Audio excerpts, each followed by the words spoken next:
is a very well-known playwright in New York.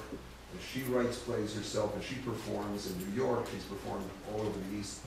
Never went to college. And we said, this won't fly. We can't have them all not going to college, because then people will think we don't prepare people for college. God forbid, and college has something that everybody has to do.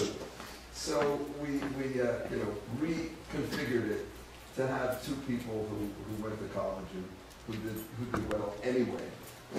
So I just thought I'd tell you that the answer is we have a lot of documentation, book form, DVDs, and I think we've got, as a matter of fact, we sort of laugh at it, because if you ask the average school person in traditional schools, go to your public schools and say, have you done follow-ups, serious follow-up studies?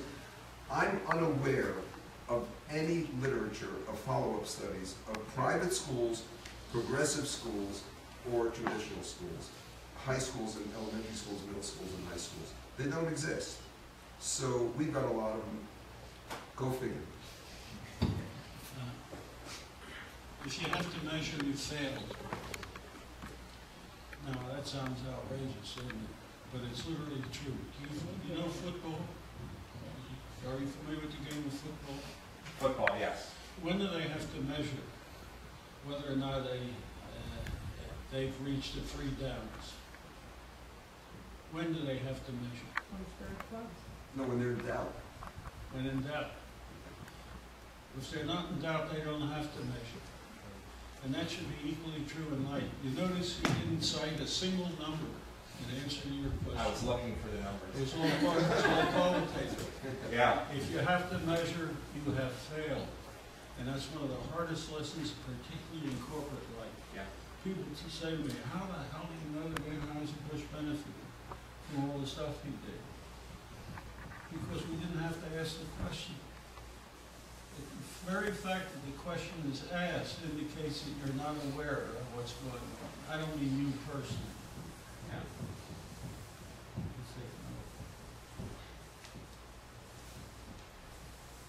What do you think's been the impetus behind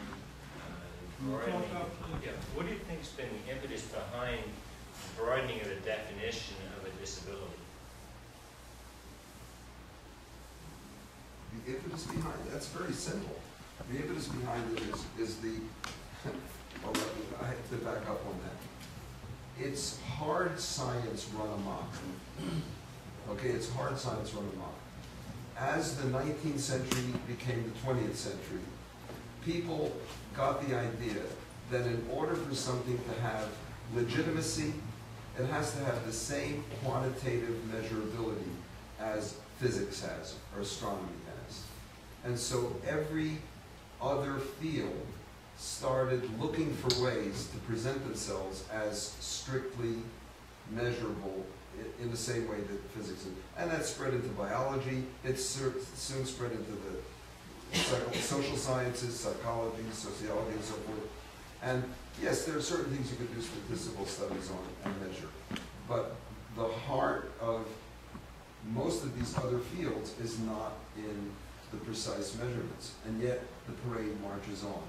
And I think that what Russ will have a different take on, I'm sure, but I think the thing that drives it is insecurity. That's my feeling. It's insecurity. A system, the more a system fails, well, I think that's what he just said, basically. The more you say, well, it's because we haven't figured out a way to do it scientifically. If we only knew how to do it scientifically and measured it, then we'd have it succeed. And of course, the more you do it, the more it fails. And you know, until people break away from this idea, it's never going to happen. And in a sense, that's the essence, and Russ can talk about it much better than I can. That's the essence of the great development of systems theory, which talks against some of the traditional breaking down of things into parts and thinking that you understand the whole from the parts. Let's take the next one. Yeah. Go ahead. Okay. In the same way that you're saying that the idea of disabilities has been overblown, do you see something similar on the other side of this idea of exceptionalism, of wanting to identify the talented and gifted in society and somehow give them extra resources? Do you think that that's been similarly overblown, or do you think that's identifying something real? The idea of exceptionalism is overblown, just like the idea of disabilities is overblown. Exception, the question is whether they're exceptional. Well, the idea of talented and gifted. But in the same way that we want to identify people with disabilities and give them special treatment, that we also want to identify the so-called talented and gifted and treat them differently. No, it's a tricky question. The only place I've ever really worked on that question is in medicine. Can you speak louder, please? The mic. The only place I've ever worked on that question is in medicine. There was an international conference shortly after computer-aided diagnosis began. And what they had done in advance was took a group of people who were thought to be excellent diagnosticians and those who were thought to be average or below average diagnosticians. And they gave them a set of symptoms, the same set of symptoms in both groups, and asked them to diagnose the ailment. There was no discernible difference between the two groups. And this was presented to us at this conference. And then we, Peter Drucker and I were the panel at that time. We pointed out they deserved that result because they were asking the wrong question. The critical thing that differentiates a good diagnostician, the exceptional one, from the bad one, is what question they ask next. Not the inference they drew from the symptoms, but what symptom they look for next, because they successively reduce the probability of being wrong. And that was what distinguished. So I feel that in general, the exceptional student is not the one who knows most, but the one who asks the best questions. I'm going to take a stab at a different approach to that question. And it's basically what we feel in the school. And this may sound a little strange when I first start, so give me a minute. We feel that every child is exceptional. I mean that literally. And the reason we feel that is because we go back to thinking about children when they're very young.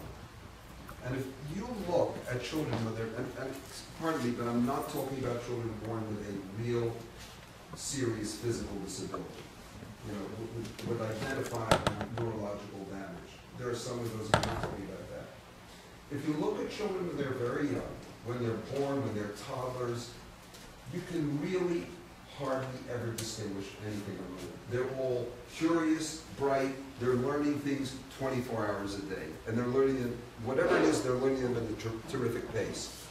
The act of learning language is probably the hardest single learning experience that any human being has throughout their lives. And you don't want to hear about that because I can talk about that for hours.